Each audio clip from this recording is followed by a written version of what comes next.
কিছুদিন আগেও আমি একবারে সীমান্তবর্তী এক এলাকাতে সেখানে দেখলাম যে খুব সুন্দর সাজানো এবং গোছানো রেস্টুরেন্ট, অথচ সেটা বন্ধ।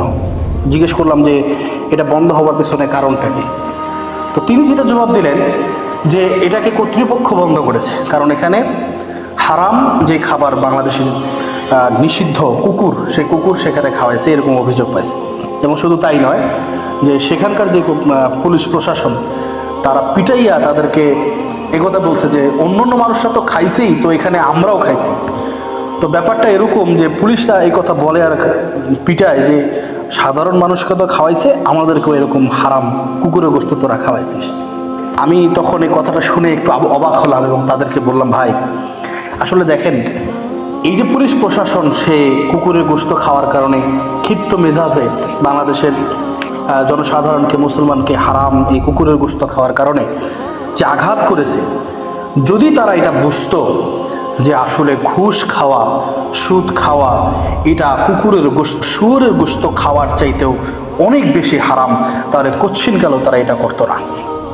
দেখেন, আমাদের বাংলাদেশের মানুষ শুধু মনে করে যে হারাম কেবল শুয়োরের গোশত খাওয়া বা মৃত প্রাণী খাওয়া, এই জাতীয় খাদ্যাভ্যাসগুলোকে শুধুমাত্র তারা হারাম মনে করে। তারা দলিল হিসেবে সূরাতুল বাকারার 173 নম্বর যে আয়াতটা আপনাদের সামনে পাঠ করলাম, এই আয়াতটাকেই তারা দলিল হিসেবে পাঠ করে। তারা বলেন, ইন্নামা হাররামা আলাইকুমুল মাইতাতা ওয়াদ দামা ওয়া লাহমাল খিনজির, যেই বিষয়গুলোকে আমরা সাধারণ মানুষরা মনে করি এগুলোই হারাম, অথচ অন্যের আইল ঠেলে সেখানে ধান চাষাবাদ করতেছে, অন্যের জমি ঠেলে সেখানে আলু চাষাবাদ করতেছে, এবং সেই খাবার আনন্দের সাথে ভক্তি নিয়া, একবারে আগ্রহ নিয়া, স্ত্রী সন্তান মিলে সবাই সেই খাবার গ্রহণ করতেছে।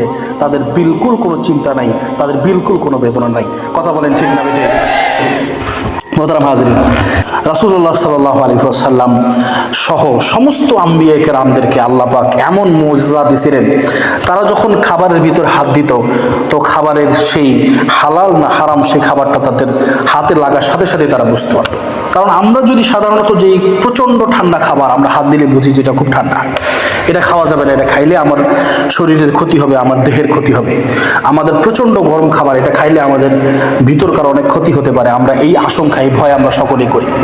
আমাদের হাতে যদি এই ক্ষমতা আল্লাহ পাক দিয়ে থাকেন যে এত প্রচণ্ড খাবার খাইলে হাত এবং তার পেটের নাড়িভুড়ি পর্যন্ত জ্বলে যাবে, এতটুক বুঝ ক্ষমতা যদি আল্লাহ আমাদেরকে দেন, তো তার সমস্ত আম্বিয়া কেরামদেরকে এই ক্ষমতাও আল্লাহ পাক দিতে পারেন যে কোনটা হারাম, কোনটা খাবার হালাল, এটা বোঝার সক্ষমতা সমস্ত আম্বিয়া কেরামকে আল্লাহ তাআলা দিতে পারেন। রাসূলুল্লাহ সাল্লাল্লাহু আলাইহি ওয়াসাল্লাম একদিন এক বাসায় দাওয়াতে গেলেন, ছাগলের গোশতে হাত দিয়ে হাতটা সরাই নিয়েছেন। তো সেই মহিলা জিজ্ঞেস করতেছে, ইয়া রাসূলুল্লাহ, এত মহাব্বত করে আপনার জন্য এই খাবার আনলাম, অথচ আপনি হাত দিচ্ছেন না। আল্লাহ নবী বললেন যে দেখো, এই খাবারের ভিতরে আমি হামের যে দুর্গন্ধ এটা আমি অনুভব করতেছি। তো তিনি বললেন যে এটার আসল কারণটা বলো, এই গোশত তুমি কোথা থেকে সংগ্রহ করছো? প্রতিবেশীর এক বাসা থেকে তিনি ছাগল বিক্রি করবেন। তো আমি তার বাসায় গেলাম, দেখলাম তিনি নাই, কোনো এক কাজে পাহাড়ে বা কোনো এক অঞ্চলে গিয়েছেন। তো সেখান থেকে আমি একটা ছাগল বেছে নিয়ে আসছি এবং সেটা জবাই করে আপনার সামনে পেশ করেছি। আর মনে মনে এটা ভাবি যে যখন তিনি বাসায় ফিরবেন তখন তার প্রাপ্য যে মূল্য, তার যে চাহিদা অনুযায়ী মূল্য, সেই মূল্যটাই আমি তাকে পরিশোধ করব। তো বিনা অনুমতিতে আনার কারণে আল্লাহ রসুল সেই খাবারের ভিতরে যেই হারামের দুর্গন্ধ সেটা অনুভব করতে পারছে। করে যে হুজুর, আমার দোয়া কবুল হয় না কেন?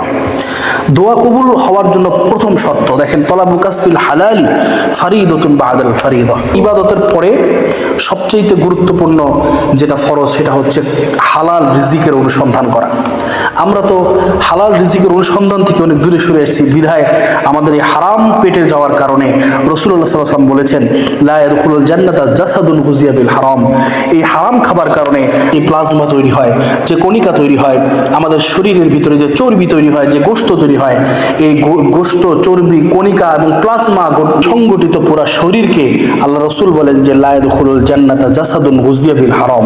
পুরা শরীরের জন্য আল্লাহ পাক জান্নাতের যাওয়া হারাম হারাম হারাম ঘোষণা করেছেন।